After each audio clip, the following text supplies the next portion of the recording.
Buenos días a nombre de la Comisión Estatal de los Derechos Humanos.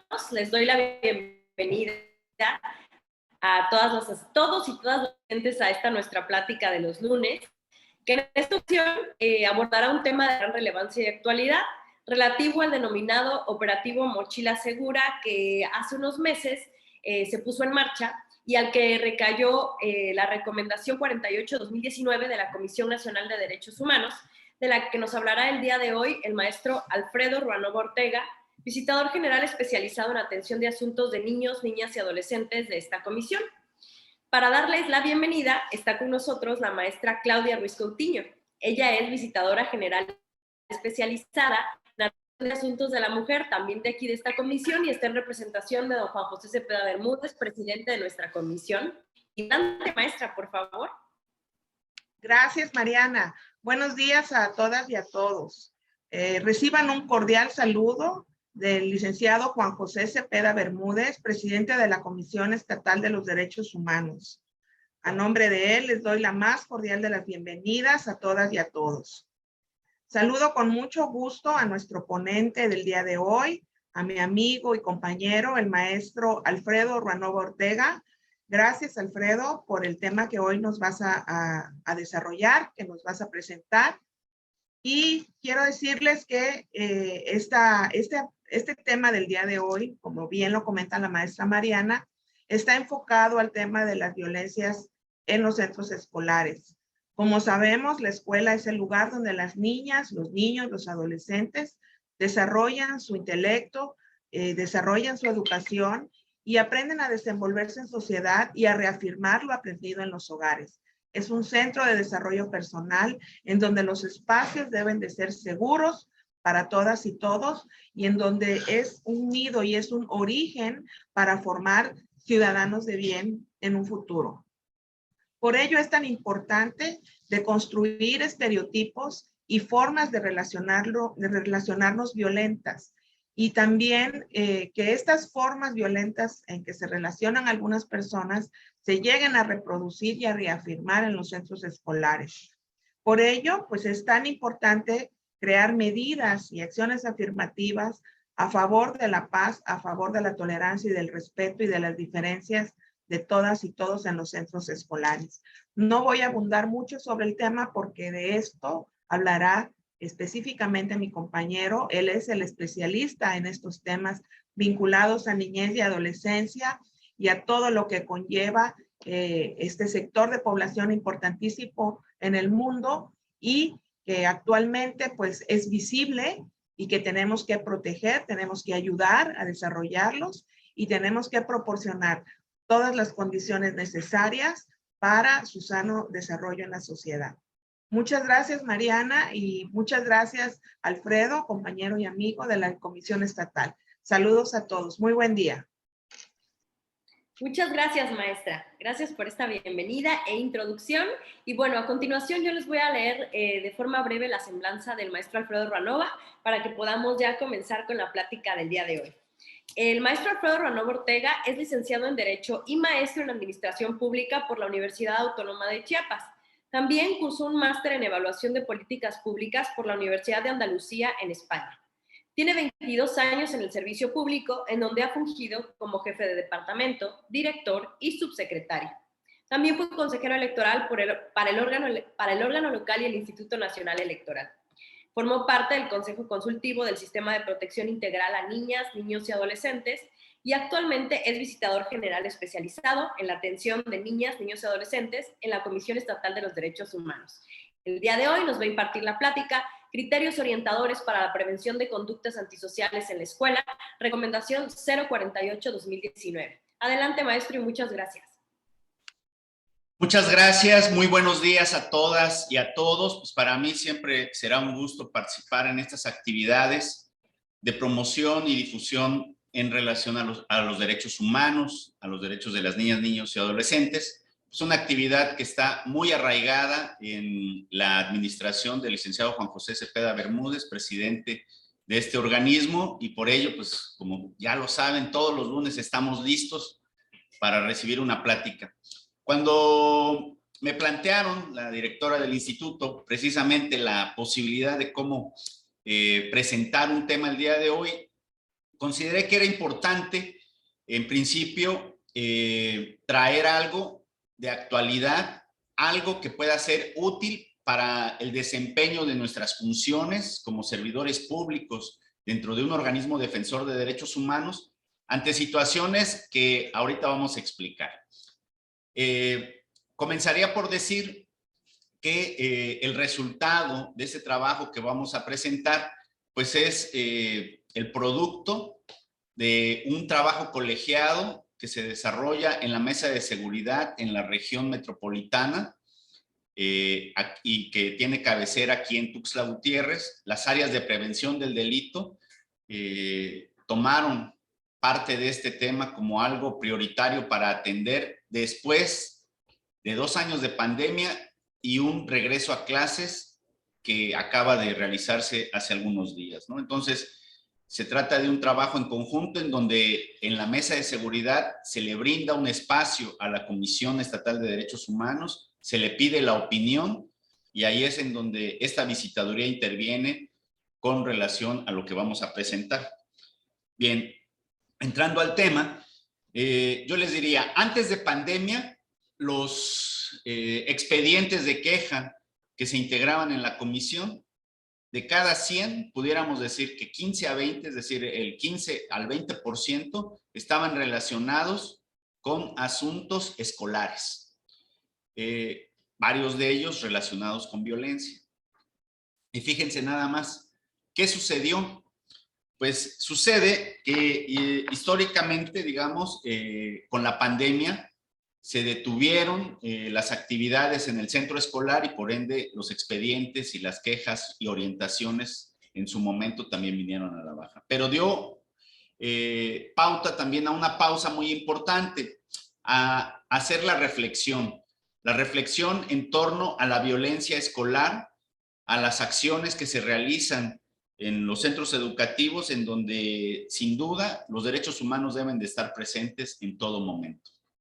Y déjenme les cuento, una de las actividades conocidas o reconocidas, controvertidas, con relación a cómo prevenir conductas antisociales o violencia escolar, tenía que ver con la aplicación del que se denominó Operativo Mochila, ¿no? Muchos de ustedes recordarán este Operativo Mochila, muy controvertido.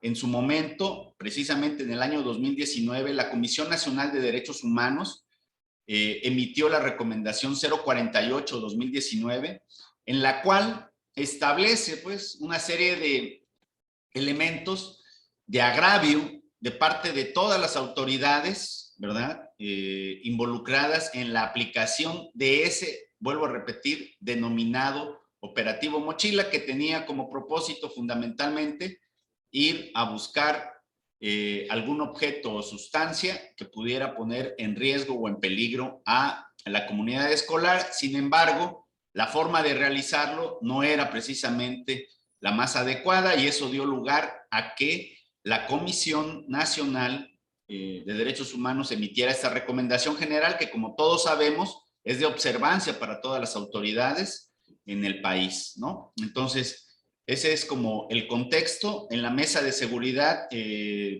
los responsables de las áreas de seguridad y de prevención del delito han recibido solicitudes en los centros educativos de la región en el sentido de llevar a cabo el operativo. Sin embargo, fíjense, cuando se pone esto en la consideración de la mesa, su servidor, que es el que representa a la comisión ante esta instancia, pues les hace saber, en primer lugar, que el Operativo Mochila no está prohibido. Eso es algo que tenemos que tener como muy en claro. No está prohibido, ¿sí?, realizar intervenciones en los centros escolares. El problema es realizarlo de la manera en donde se han acreditado violaciones a los derechos humanos, violaciones a los derechos de niñas, niños, adolescentes. Y en ese sentido se expresó la necesidad de cambiar el modelo, de cambiar la forma de aplicación a partir de los criterios que dicta la propia Comisión Nacional en su recomendación 048, que es sobre lo que vamos a platicar, ¿no? Bueno, entonces, ahora sí, si me podrían poner la presentación, por favor. Bien, creo que una de las cosas para que pudiera funcionar esta manera de intervenir desde la óptica humanista es cambiar el nombre. Sin duda, seguir hablando de Operativo Mochila es como seguir presentando una situación en donde ya quedaron acreditados los agravios, inclusive la propia Suprema Corte de Justicia de la Nación se ha pronunciado en ese sentido.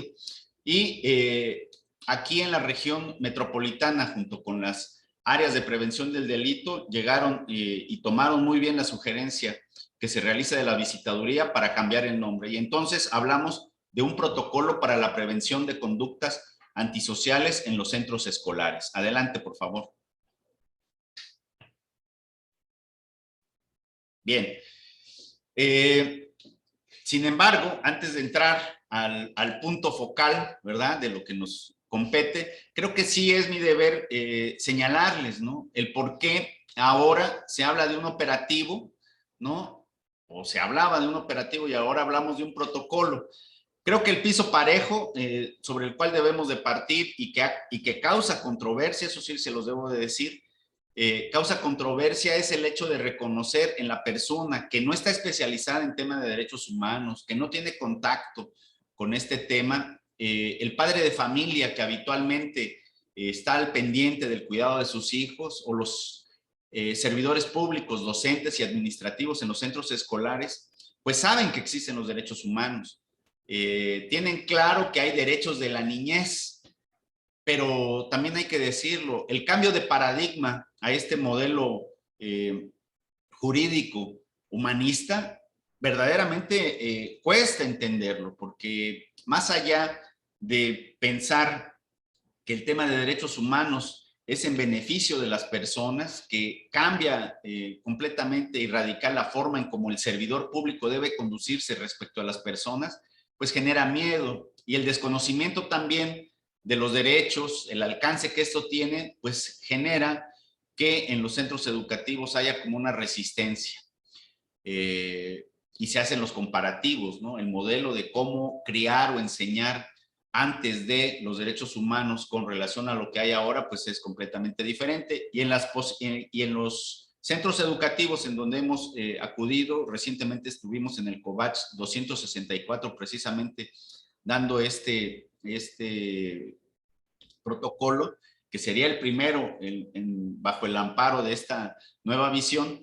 Se les hizo saber que hay una línea del tiempo, ustedes lo saben, o si no lo saben, solamente lo voy a dejar aquí como comentario, ¿no? 1924, 1959, 1978, pero 1989, que es el parteaguas con relación a los derechos de la niñez, en donde se determina, pues, que en la Convención de los Derechos de la Niñez se aprueben 54 artículos que vienen a definir por completo la responsabilidad y obligación que tiene el Estado de garantizar el ejercicio de derechos de niñas, niños y adolescentes. Y en ese sentido, también se deja muy en claro que tuvieron que pasar casi 25 años para que el legislador mexicano, ¿verdad?, aprobara un documento normativo en donde se regulan los derechos de niñas, niños y adolescentes de una manera que se apega, es lo más apegado, son temas de derechos, 21 derechos, 22, se acaban de aprobar otro, 21 derechos que definen todo un catálogo de acciones, de responsabilidades de parte de las autoridades con relación a niñas, niños y adolescentes. Y en ese sentido, se les hace saber pues que el catálogo es amplio. Decir 20, 21, 22 derechos es solamente enunciativo. Lo cierto es que cada derecho tiene un número determinado de componentes. Su servidor, a partir de la revisión de cada derecho, de los 21 derechos, les puedo decir preliminarmente que llegamos a identificar más de 200 componentes. ¿A qué le hablo más de 200 componentes? Es decir, a más de 200 acciones que van señalando artículo por artículo esta ley, la ley general y obviamente la de Chiapas, que también tiene, digamos, o actúa a manera de espejo con relación al ejercicio de derechos. Y entonces encontramos, como ustedes pueden ver en la parte de abajo, un cambio, ¿no? Pasamos de una visión provisional o de tutela, en donde niñas, niños, adolescentes eran considerados como personas disminuidas de sus derechos, pasamos ahora a una visión de derechos en donde niñas, niños, adolescentes son sujetos de derechos. Y por ende, abajo se observa, el Estado mexicano tiene obligaciones con relación a la niñez. La sociedad civil, las familias, la sociedad en general tenemos responsabilidades, ¿verdad? Y niñas, niños, adolescentes son titulares de derechos, pero también tienen deberes. La idea equivocada que existe en el centro educativo es solo tienen derechos, no tienen obligaciones. No, la obligación es del servidor público, niñas, niños, adolescentes tienen deberes y a partir de sus derechos tiene que haber también un ejercicio responsable de los mismos, ¿no? No se puede ejercer un derecho violentando el derecho de otras personas, ¿no? Entonces, esto es más amplio, pero pues bueno, solamente lo quise dejar como piso parejo. Adelante. ¿Qué pasa? Vayamos al meollo del asunto. El meollo del asunto es el siguiente. Se implementa hace más de 20 años como una buena acción, con una buena actividad, lo que se denominó el operativo Mochila. Un operativo Mochila que, como ustedes pueden ver en las imágenes, para ese momento que no teníamos este enfoque humanista, ¿no? Tenía como propósito buscar sustancias u objetos que pudieran poner en peligro a la comunidad escolar, ¿no? Pues obviamente dentro de esto, pues son armas, objetos punzocortantes, sustancias tóxicas, ¿no? Que van en perjuicio de la salud de niñas, niños, adolescentes. Sin embargo, en la implementación del operativo, como ustedes pueden observar, se veía, ¿no? La intervención de padres de familia, policías dentro de los centros escolares, una revisión general que da lugar a la estigmatización, que da lugar inclusive a una posible discriminación. Y por otro lado, ¿no? Una invasión a la intimidad también de parte de las autoridades, maestros, alumnos, docentes, policías, elementos, trabajadores sociales, psicólogos, todos los que intervenían, ¿no? Grabaciones que ponen o vulneran también la personalidad de niñas, niños, adolescentes. Binomios caninos, policías a las afueras de los centros educativos. Es decir, se actúa, ¿no? O se actuaba bajo la premisa de que ahí había alguien responsable de la posible comisión de un delito. Y entonces, ¿no? Al amparo o a la inversa de la visión humanista, en donde todos somos inocentes, hasta que se demuestre lo contrario, se partía de la situación de que ahí eran o habían culpables y se iba a demostrar. Entonces, estas imágenes y otras más que dieron la vuelta a las noticias o a las notas periodísticas, sin duda generaron hallazgos, pero evidentemente olvidaron que niñas, niños, adolescentes tenían derechos y estos fueron violentados. Adelante, por favor. Deberíamos de tomar en cuenta que todas las acciones de prevención tienen ese propósito, prevenir una conducta que en algún momento pueda transgredir, digamos, el orden, la disciplina y la situación, inclusive la integridad de las personas. ¿Qué no son o qué no deben de ser las intervenciones de prevención? Porque deben ustedes saber que son las áreas de prevención del delito en los ayuntamientos las que reciben este tipo de solicitudes a partir precisamente del antecedente de lo que se denominaba el operativo Mochila. Entonces, ¿qué es lo que no son las intervenciones de prevención? No son operativos policíacos, no son acciones correctivas que puedan criminalizar a los jóvenes o un mecanismo para infundir miedo a la comunidad estudiantil.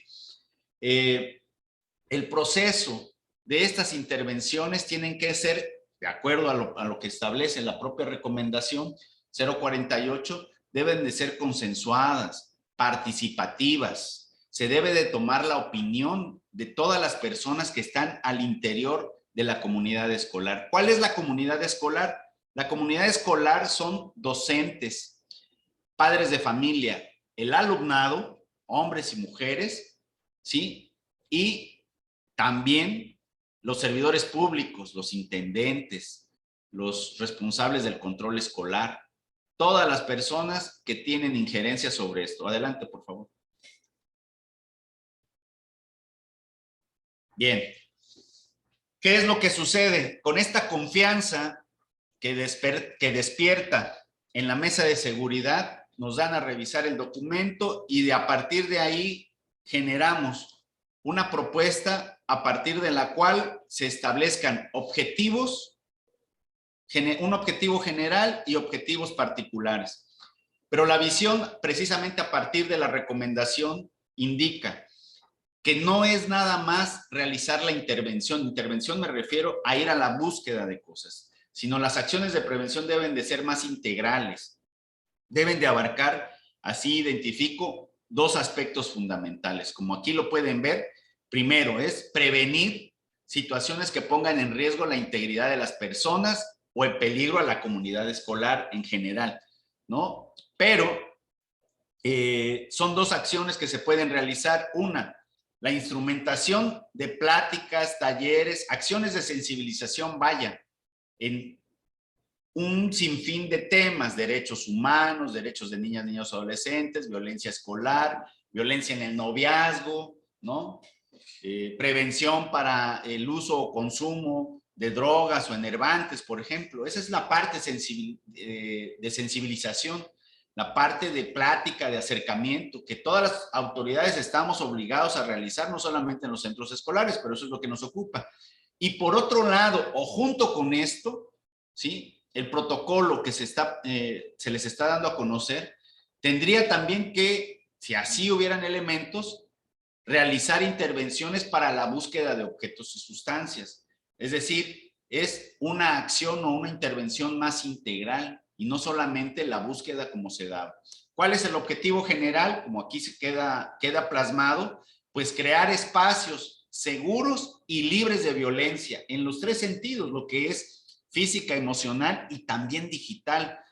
El tema de la cultura de paz, la tolerancia, la comunicación, no solamente están reflejados en este protocolo. Déjenme decirles, y creo que ustedes como abogados, la mayoría y el público en general, puede acudir a lo que se señala en la propia Constitución Política de los Estados Unidos Mexicanos, en la Ley General de Educación, en la Ley de Educación para el Estado de Chiapas, en donde la premisa que debe prevalecer al interior de los centros educativos es precisamente elementos para la construcción de la paz a partir de la resolución positiva de conflictos, a través del diálogo, impregnando valores que permitan que la comunidad escolar, el centro de desarrollo de las personas, ¿sí?, pueda generar las condiciones necesarias para su desarrollo integral y en su momento su incorporación a la sociedad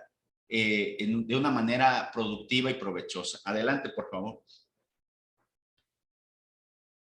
Entre los objetivos particulares, pues precisamente este protocolo establece qué es lo que puede hacer la autoridad, qué es lo que puede hacer un maestro, un director que siente que en su espacio escolar está aconteciendo algo, que hay indicios de violencia, que hay indicios de que al interior, ¿sí?, alguien puede poner en peligro la integridad o la vida de uno de sus integrantes, a partir de la introducción, repito, de objetos o sustancias. Pues puede empezar, ¿no? Una manera muy amigable se me hace de poder empezar a introducir y hacerles saber a niñas, niños, adolescentes que tienen derechos y los peligros en los que se puede caer de no hacer un ejercicio adecuado de los mismos, es tener pláticas, talleres, campañas de difusión, prevenir que en el entorno se introduzcan o utilicen objetos, sustancias que puedan ser tóxicas, ¿no? Promover la construcción de ambientes de convivencia, actividades culturales, deportivas, que den la pauta precisamente a crear espacios seguros y libres de discriminación. Implementar estrategias formativas en casos de riesgo y violencia, por ejemplo. Adelante. Identificar actos, esa es una gran responsabilidad. Fíjense que una de las cosas que me ha ocurrido al platicar o a ir cuando nos dan la confianza, ¿verdad?, de poder presentar no solo estos temas, sino los relacionados a niñas, niños, adolescentes, tiene que ver con la responsabilidad que tienen todas las personas que dentro de la escuela, sea un administrativo, docente, intendente, directivo, la responsabilidad que como servidores públicos tenemos de realizar los 4 pilares, ¿no? Promover, respetar, defender y garantizar los derechos humanos, independientemente de la función que realicemos, como servidores públicos tenemos ahí. Y entonces es cuando se crea conciencia con relación a que cada uno, independientemente de la función que realicemos al interior de los centros educativos, tenemos también la responsabilidad de identificar actos, hechos o situaciones que la pongan en riesgo. Muy importante, atenderlo de forma integral. Los procesos de intervención no son solamente la búsqueda de culpables, de responsables para castigar o sancionar. Cuando el modelo cambia, ¿verdad? Este modelo humanista indica que la persona que pudiera estar involucrado en una situación que no solamente ponga en riesgo a una persona o a la comunidad, sino en general que trastoque el orden y la disciplina del centro escolar, tiene que tener una atención integral. No podemos identificar el problema y dejarlo al aire a que se resuelva como por arte de magia, ¿no? Entonces a esto es a lo que se refiere. Se establece también dentro del protocolo el hecho de que debe haber una actuación interinstitucional, es decir, no solamente basta que la autoridad educativa tome cartas en el asunto, sino que también las áreas que atienden a niñas, niños, adolescentes, de parte, por ejemplo, de la Comisión Estatal de Derechos Humanos, Fiscalía, las áreas que son obviamente de prevención del delito, así le denominan, o de participación social, o las áreas de los ayuntamientos que tienen que ver con la Procuraduría, DIF municipal, ¿verdad? Tienen que estar involucrados y ahí hay trabajadores sociales, psicólogos, médicos que pueden ayudar y coadyuvar con la autoridad educativa. Y por último, pues obviamente la promoción de estilos de vida saludables y libres de violencia, que sin duda es un elemento principalísimo al momento de tratar de erradicar conductas antisociales, ¿no? Esta promoción de estilos de vida sin duda tiene que apostarle a la integración, a una mejora en la comunicación, a una mejora de interrelacionarse en los centros educativos. Estos son los objetivos particulares. Adelante. ¿Qué es lo que le incorporamos, ¿no? Y estas son de las aportaciones que puedo decir genera esta visitaduría. Para este protocolo, actuar con los principios. Evidentemente, ¿no? El hecho de no incluirlos no quiere decir que no se puedan observar, ¿no? Están los 4 principios de la Convención de los Derechos de la Niñez, los 4 principios que están en la Ley General de Derechos de Niñas, Niños y Adolescentes, pero también muy importante, hay otros principios que no hay que dejar pasar con relación a la aplicación de este protocolo. Sin duda, el principalísimo siempre será el interés superior de la niñez, ¿no? El poner en el centro de la toma de decisiones a niñas, niños, adolescentes y tomar la que más le favorezca en el ejercicio de sus derechos. Con relación al principio de certeza, legalidad, imparcialidad, profesionalismo, equidad, el protocolo, que no es la presentación, es un documento formal que tiene una estructura, explica al detalle cada una de estos principios sobre los cuales quienes tengan la responsabilidad de implementar el protocolo lo deberán observar. Voy a citar, por ejemplo, el de imparcialidad, nada más para ponerlo como ejemplo, aunque ustedes pueden, en función del conocimiento del documento que tengan, por ejemplo, esto de crear estigmas, por ejemplo, ¿no? Dar por hecho que un alumno o alumna tiene un comportamiento, pues tal vez pudiéramos decir rebelde, y dar por hecho que eso es la persona a la que en la aplicación del protocolo se debe de auscultar o se debe de cuestionar, o que vayamos con un criterio ya sesgado para dar por hecho que esa es la persona que pudiera estar poniendo en riesgo a la comunidad. O en el de certeza, por ejemplo, ¿no?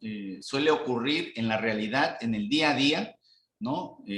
Circulan en los chats de papás, de compañeros, percepciones con relación a ciertas situaciones. Y una cosa que ahorita lo vamos a explicar, que debe de haber en la implementación de este protocolo, es que hayan elementos claros y objetivos para decir, aquí hay no un chisme, no un rumor, aquí hay un elemento que ya fue identificado. Un elemento no me refiero a una persona, me refiero a una conducta o a un hecho social que genera preocupación, que altera, digamos, el orden y la disciplina que debe de prevalecer, o la armonía en un centro escolar, ¿no? Entonces, se incorporaron estos principios para que todas las personas, docentes, padres de familia, administrativos y las autoridades mismas que quisieran implementar el protocolo, sujeten su actuación a estos principios. Adelante. Bien.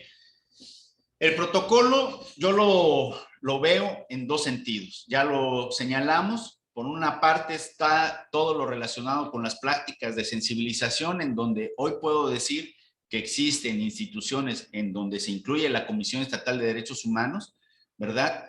Que tenemos una oferta de temas para llegar a estos centros escolares y poder realizar cualquier tipo de pláticas de sensibilización. No necesariamente la búsqueda, ¿sí? Es parte, es nuestro día a día, es nuestro apostolado en relación a la promoción de los derechos humanos. Pero pues como obviamente lo que preocupa es lo que pueda ingresar, fíjense, el protocolo contempla en principio la integración de un comité de seguridad escolar. Esto es muy importante, ¿no? La realización del operativo, de ese mal denominado operativo Mochila, partía de la consideración de una coordinación entre el director y los responsables de las áreas de prevención del delito, ¿no? Que llegaban con todo lo que ya vimos. Entonces, la propia recomendación de la Comisión Nacional de los Derechos Humanos, ¿no? Establece, por ejemplo, el hecho de que se integre un comité o se integre un grupo interinstitucional en donde participen todos los integrantes de la comunidad escolar en la toma de decisiones, en determinar cuáles son las actividades que se han de realizar. Por otro lado, contempla también este protocolo cuáles son las actividades previas de implementación que debe de tomar en cuenta la autoridad educativa. Es decir, ya no basta solamente que el director perciba que al interior de su escuela se está realizando alguna conducta o hay algún peligro inminente. No, se necesita que haya un proceso de sensibilización, de comunicación también con los padres de familia, con los alumnos, con los administrativos, para poder encaminar y realizar este tipo de actividades. El protocolo define cuáles son las actividades de intervención de principio a fin mediante un procedimiento. Ahorita vamos a ver la imagen que yo les voy a mostrar. Y también, muy importante, la propia recomendación, la 048, establecía cuando se identificaba a una persona que llevaba, supongamos, tal vez una navaja, alguna sustancia tóxica, inmediatamente se criminalizaba. ¿Cuáles son el tipo de sanciones que tomaban? Pues muchas veces lo expulsaban, limitaban entonces la continuidad del ejercicio de su derecho a la educación, y la recomendación 48 es muy clara en ese sentido. Cualquier situación que pudiera dar pie a la identificación de algo que no es adecuado para la comunidad, ¿verdad? No tiene que ser objeto o motivo de la suspensión del ejercicio de sus derechos, de su derecho a la educación. Entonces, tiene que haber un tratamiento, lo que ya señalaba, ¿no? Darle una atención integral con psicólogos, trabajadores sociales, para establecer los procesos de comunicación no solo con el alumno, sino también con los padres de familia. Y obviamente, unas acciones de seguimiento también están consideradas dentro de la propia recomendación, con la idea de que todo esto dé pauta a la generación de espacios libres de violencia, espacios inclusivos. Por favor, adelante. Entonces, a partir de esto, ¿qué es lo que sucede? Queda claro en el protocolo que el responsable de la instrumentación es la autoridad escolar, porque dentro de la escuela, quien es la máxima autoridad es el director o directora, ¿no? Y el personal administrativo a cargo de materializar o garantizar el ejercicio del derecho a la educación. Ese es, ¿cuál es la figura clave de acuerdo a lo que aquí se establece? El protocolo establece la creación de este comité de seguridad escolar. Es muy conocido el hecho de que los padres de familia se organizan en comités, ¿no? En comité de padres de familia o asociación de padres de familia, en donde se delibera o se toman decisiones con relación a todo lo que acontece en los centros escolares. Sin embargo, independientemente de ello, se considera que se debe de integrar un comité de seguridad escolar a partir de el director o directora, 2 personas servidores públicas que realicen labor docente, un profesor y una profesora, y 4 personas que sean padres de familia o tutores, 2 hombres y 2 mujeres, buscando obviamente el tema de equidad e igualdad en la toma de decisiones, ¿no? Para no tener una visión sesgada, digamos, ¿no? Y además de participar de principio a fin en todas las actividades que ahí se realizan.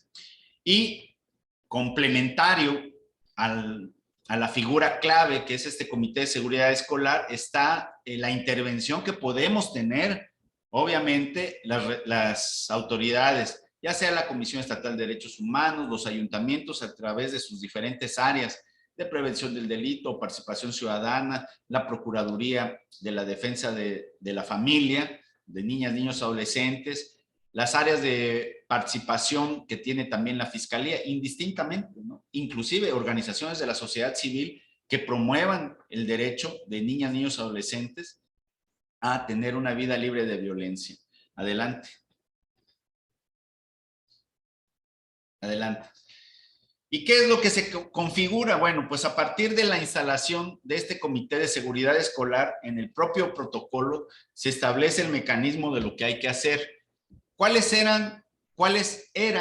era uno de los principales agravios que en la implementación de ese operativo Mochilo se realizaban? Es que llegaban los policías, llegaban los padres de familia, inclusive filmando, tomando fotografías, y frente a todos, ¿no? Los alumnos sacaban sus cosas o los propios maestros, los padres de familia auscultaban sus pertenencias, ¿no? Una situación pues que, repito, ya lo dije, invadía por completo la intimidad de las personas. A partir de la recomendación 048 señala específicamente el hecho de que se debe de disponer de un espacio, ¿sí?, que permita la secrecía cuando el alumno o alumna pueda mostrar sus pertenencias. Se establece, por ejemplo, entre otras cosas, que como una medida preparatoria a la implementación de este protocolo, el director o directora gestione ante los padres de familia y por escrito una carta de aceptación mediante la cual autoriza que se realice, autoriza que su hijo pueda participar en esta búsqueda de objetos o sustancias que pudieran poner en peligro a la comunidad o a las personas, inclusive a la propia persona que lo porta. Y a partir de eso, también informar a la comunidad del alumnado, ¿verdad? ¿Cuál es el alcance y qué tipo de intervención tienen? Me preguntaron concretamente el viernes, oiga, ¿pero cómo? Y el factor sorpresa, seguramente cuando vengan, ¿sí?, cuando pasen a esa sala, a ese auditorio o a ese espacio en donde se pretende que el alumno llegue y muestre sus pertenencias, seguramente ya no va a haber nada. Se va a correr la voz, ahora usan teléfonos. Y si alguien lleva algo, lo va a tirar, lo va a dejar. Pues les digo, precisamente de eso se trata, porque no estamos yendo a buscar o no se estaría yendo a buscar a nadie como presunto responsable de la comisión de un delito o de una conducta. Qué bueno que se puedan realizar este tipo de actividades, porque a partir de saber, ¿verdad?, que se realizan este tipo de actividades en donde el padre de familia está informado y sabe, ¿no?, que hay un mecanismo de participación, que están interviniendo los padres de familia, que están informados y capacitados en tema de derechos humanos o derechos de niñas, niños o adolescentes, que es un requisito sin el cual no se puede aplicar este protocolo. ¿Por qué? Porque la propia recomendación 48 así lo establece. Quienes intervengan tienen que tener conciencia y claridad de que hay derechos de niñas, niños, adolescentes y que como tal se les debe de tratar, ¿sí? Y entonces, retomo, me dicen, entonces ya no va a haber factor sorpresa, lo van a tirar y cuando pasen aquí, seguramente ya no va a haber nada. Pues de eso se trata, de inhibir el hecho de que dentro de la escuela se introduzcan ese tipo de objetos. Si ese día, ya con el consenso de los padres de familia, ya con las autoridades presentes, el Comité de Seguridad Escolar, pudiera darse el caso que se tiraran esos objetos a la basura, se escondieran, en una siguiente ocasión seguramente lo van a pensar porque va a estar latente el hecho de que se puede realizar este tipo de actividades. Y con eso estaríamos ganando porque el objetivo es prevenir, no buscar responsables, repito, de la comisión de un delito. Entonces, ¿qué es lo que sucedería? Se establece ese salón, entran los integrantes del Comité de Seguridad Escolar y el alumno. Y el alumno llega, muestra sus pertenencias ante la vista de todos y si no hay nada que pudiera identificarse como sospechoso, pues entonces el alumno puede recoger sus cosas e inmediatamente salir de acuerdo al diagrama que les traté de presentar. Alguien me dijo, oiga, ¿y nosotros qué hacemos si identificamos? El protocolo establece que previo a esto hay que tener guantes de látex, bolsitas tipo Ziploc, etiquetas, plumones, para en el caso de los hallazgos, identificarlos, la persona, un integrante del Comité de Seguridad Escolar se pondría sus guantes, ¿no?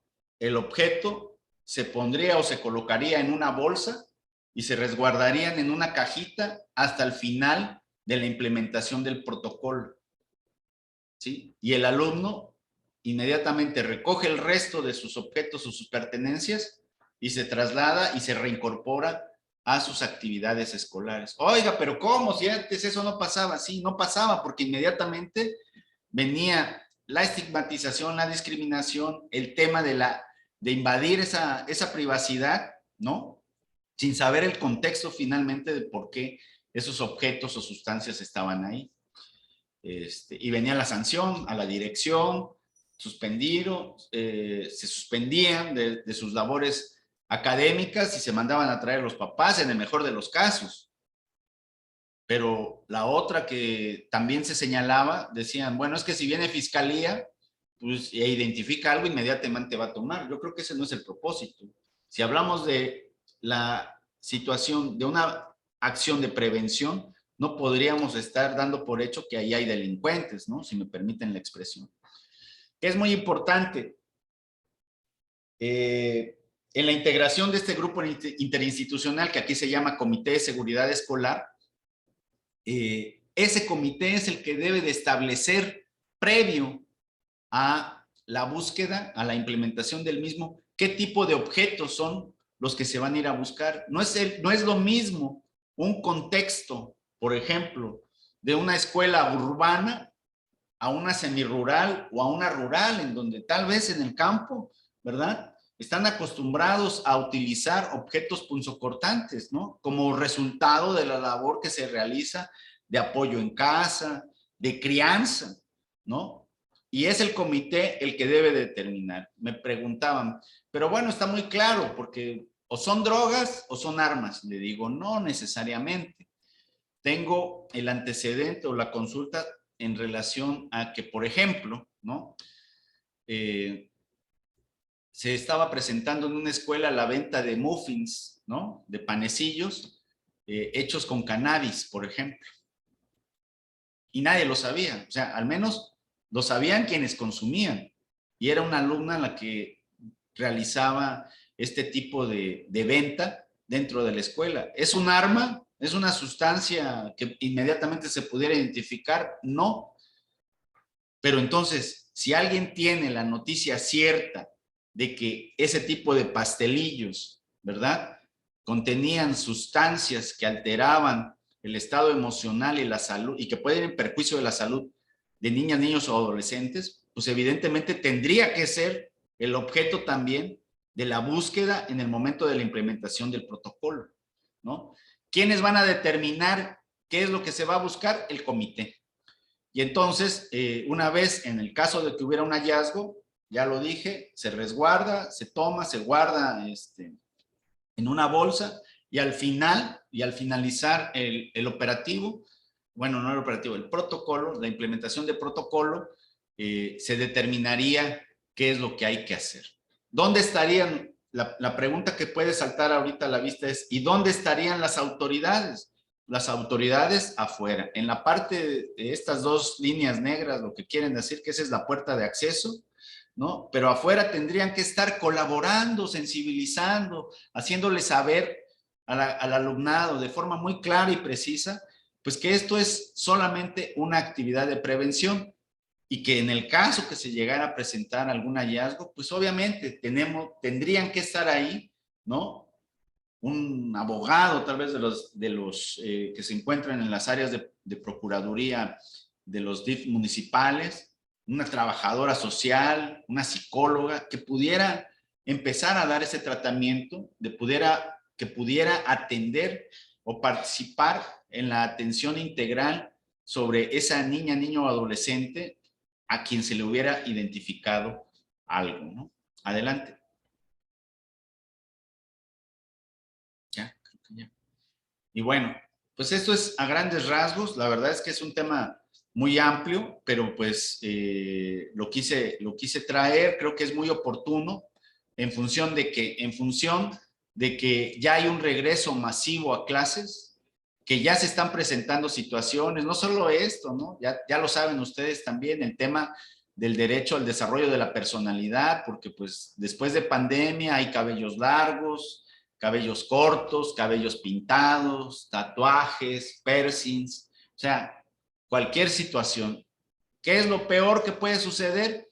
Pues lo peor que sucede es que aún cuando estemos después de 11 años, después de una ley de derechos de niñas, niños y adolescentes y 11 años de la implementación, vamos a llamarle así, de la reforma constitucional en materia de derechos humanos, persistamos o estemos en la sintonía de actuar en un modelo que violenta o agravia los derechos de niñas, niños o adolescentes por seguir pensando, ¿sí?, que no tienen derechos, de no reconocerles los mismos o de pensar que el modelo de crianza y educativo de antes, ¿no?, era mejor de lo que en este momento, con este enfoque humanista, se tendría que estar realizando. Implica necesariamente un cambio de visión de quienes, de las autoridades, quienes estamos a cargo, ¿verdad?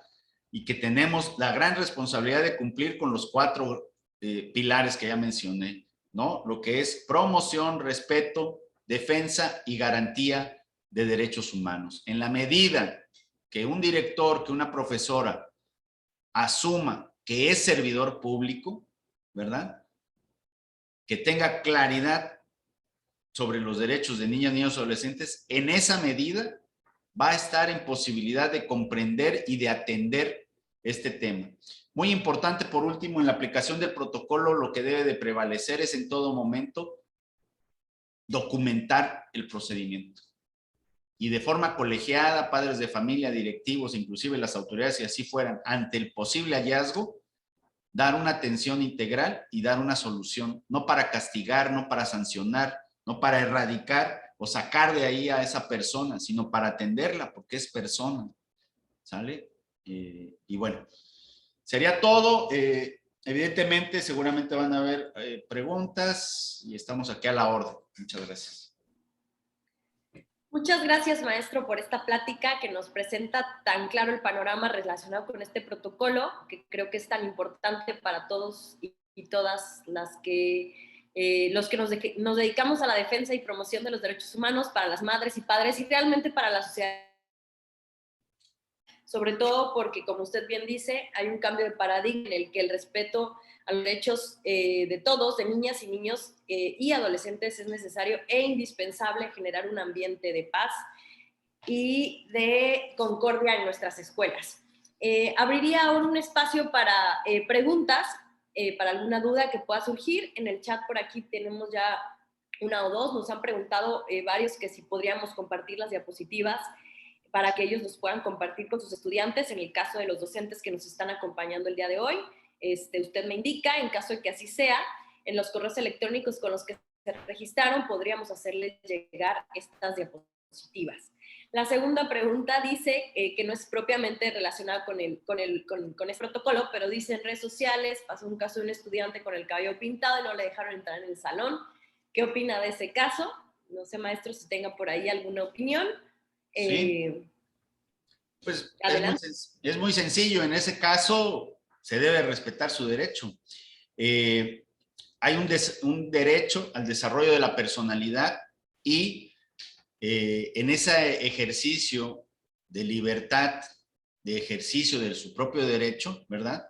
La autoridad educativa tiene que generar las condiciones para que eso no sea una limitante de su ingreso a la institución y por ende de su derecho a la educación. Esto despierta siempre controversia, ¿no? Inclusive yo aquí señalaría, el propio CONAPRED emitió un comunicado en relación al tema. Cuando no estamos acostumbrados a vivir en un ambiente de derechos humanos, va a ser muy complicado comprender este tipo de situaciones. ¿Por qué? Porque se crea estigma, se discrimina. Y entonces ahí lo que procede inmediatamente es una intervención. Si fuera de la Comisión Estatal, se puede ir, se tiene que hablar y se tiene que ir y platicar con el servidor público para hacerle ver el alcance de los derechos de niñas, niños y adolescentes, ¿no? Ya. Muchas gracias, maestro. Hay dos dudas más por acá. Dice, maestro, ¿dónde podemos encontrar este protocolo? Y de una vez, si me permite, leo la siguiente. Dice, yo tengo dudas respecto a los criterios, si es que uno aplica o no para reprobar o retener a niñas y niños de otro año escolar, así como criterios de expulsión. Es un tema recurrente de preocupación entre padres y madres de familia, así como docentes y comunidad escolar. Y por último dice, ¿existe alguna institución donde se pueda solicitar capacitación para el personal de la escuela? Si me permite rápidamente hacer aquí el anuncio, en esta última pregunta, sí, sí se puede. Nosotros impartimos capacitación a cualquiera que esté interesado en recibirla. Con muchísimo gusto, solamente háganos llegar la solicitud a través de nuestros correos electrónicos. Y con mucho gusto, y cualquiera de los temas que manejamos en el catálogo, y en caso de que no tenerlo disponible, lo diseñamos. Gracias, maestro. Dejo a usted, perdón. Adelante. Sí, fíjense, yo aquí les comparto, en la oportunidad que me gusta ir a los centros escolares, y empiezo diciendo siempre cuando estoy platicando con docentes, con directivos, que cuando invitan a la Comisión Estatal de Derechos Humanos, la visión está equivocada, ¿verdad? De que vamos tras ellos, ¿no? Como buscando responsables en su actuación, o que inclusive la capacitación en materia de derechos humanos pudiera poner como en alerta, o vamos a llamarlo así, dimensionar, ¿no? Ese poder que ahora tienen niñas, niños y adolescentes al decir, si me haces algo, voy con la Comisión Estatal de Derechos Humanos y que vamos y defendemos lo indefendible. No, yo les digo, en principio no somos enemigos, ¿no? Los organismos protectores de derechos humanos no somos enemigos de los centros educativos. Nuestra responsabilidad es ir y llevar lo que he denominado, ¿verdad? Que le digo, nuestro apostolado, nuestra palabra, el conocer los derechos humanos que los conozcan y que los usen en el ejercicio de su función. Porque el que no conoce le teme a lo desconocido y entonces cualquier cosa que se le parezca, pues obviamente puede cometer errores porque los han cometido. Pero cuando se les explica el alcance que tiene conocer los derechos humanos, en esa medida las cosas se facilitan. En ese sentido, se les hace saber que en la medida que estén cercanos a nosotros, en nuestra función conciliadora, mediadora, podemos darles ese contexto para que ellos, como servidores públicos, no agravien a ninguna niña, niño o adolescente y cada vez hagan mejor su trabajo, ¿no? Eso es importante, ¿no?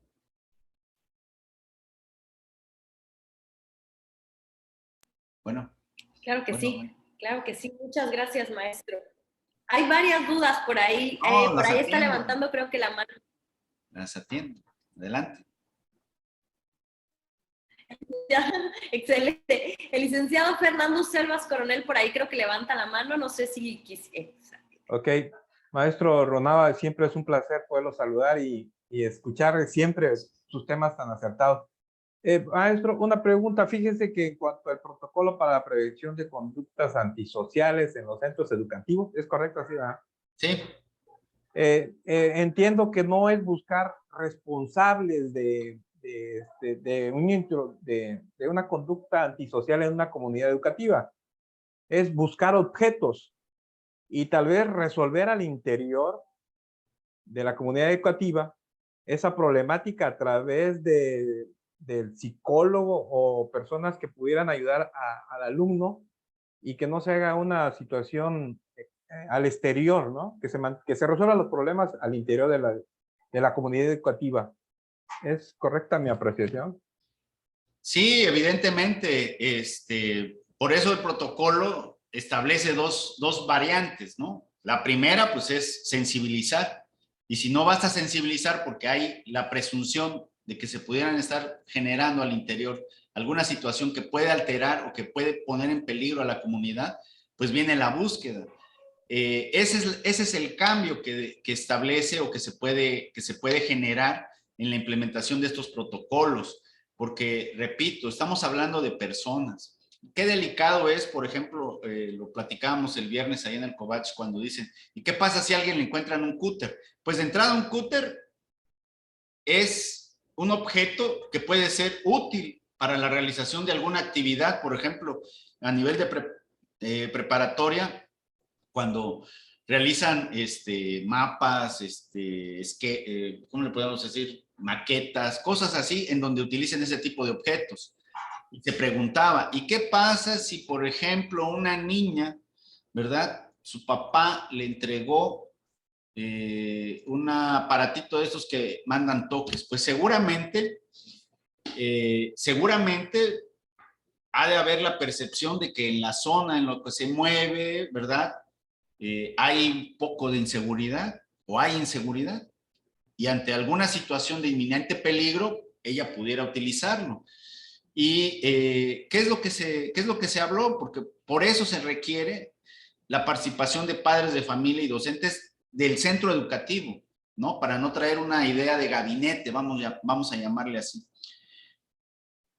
Que se pueda deliberar y se pueda tomar una decisión, pues es válido, ¿no? Pudiera ser válido que porte ese objeto, que puede poner en peligro la vida de alguien, eso es hasta la misma de quien lo porta. Pero ese tipo de objetos deberían estar restringidos al interior de la escuela. Porque si bien esa niña, niño o adolescente está consciente o preparado, vamos a decir, para en un caso de defensa, imagínense a alguien que lo pudiera sustraer y utilizar en perjuicio de otra persona. Por eso es muy importante que hayan estos grupos colegiados que puedan deliberar qué es lo peligroso, qué no es lo peligroso y ante una situación como esta, tomar las prevenciones para que esos objetos no ingresen al centro educativo, queden a resguardo de los directivos y tal vez si ustedes quieren, ¿no? Va a depender, por eso hay que ver caso por caso.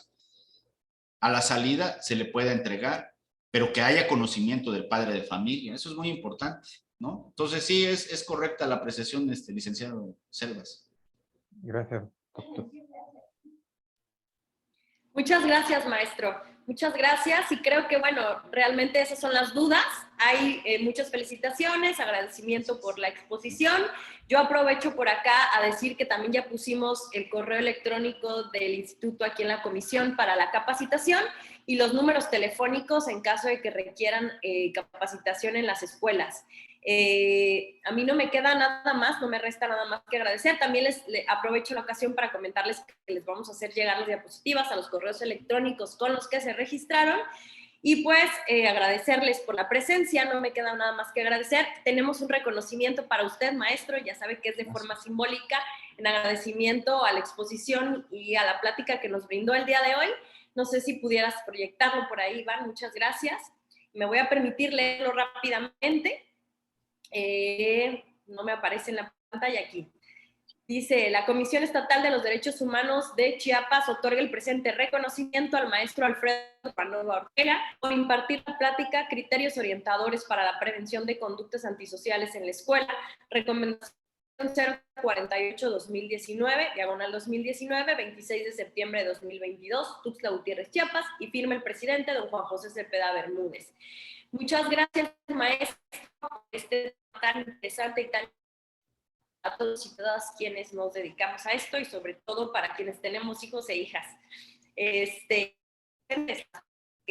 se desempeñan en esta tarea. Muchas gracias a todos quienes nos acompañan. Espero andar con ustedes el próximo mes. Gracias. Nos vemos el siguiente lunes con otra de nuestras. Adiós. Gracias.